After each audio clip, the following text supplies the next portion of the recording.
Dibandingkan banyak negara di Asia dan Eropa, layanan kereta api di Amerika Serikat relatif ketinggalan.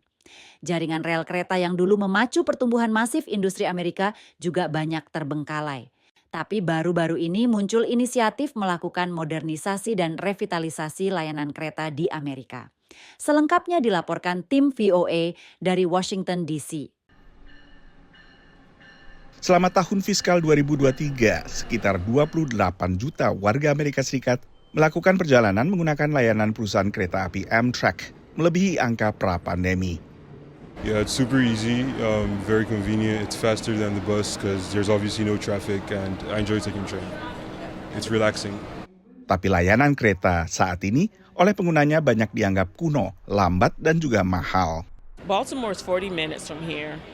Amtrak used to be like 9 or 12. Now it's quadruple that and it makes no absolute sense. Jaringan rel kereta penumpang juga terpusat di bagian timur laut Amerika Serikat, seperti New York dan Washington DC. A daily journey here in the Northeast Corridor would be a relatively painless experience. It would be slower than it should be. That's going to get better soon.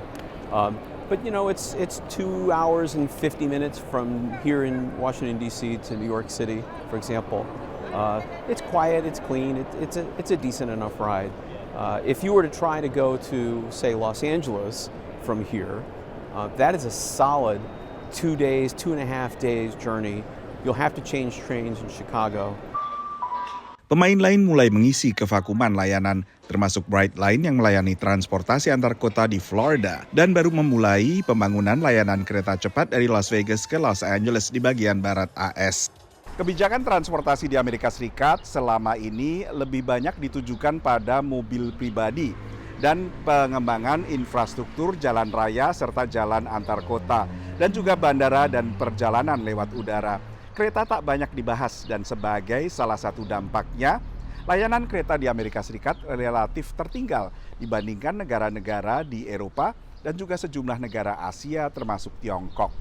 Presiden Joe Biden dikenal sebagai pendukung kuat kereta dan selama puluhan tahun menjadi senator, ia hampir setiap hari menggunakan Amtrak antara kediamannya di Delaware dengan tempat kerjanya di ibu kota AS. Kini sebagai presiden, ia juga pendukung kuat revitalisasi jalur kereta. This will be truly transformational for U.S. passenger rail. In this one bill, the Bipartisan Infrastructure Law, Amtrak got more funding than it had in the last 50 years combined. So we've been coasting for a long time. The U.S. had made significant investments in the railroads in the last century, and then we've been coasting on that.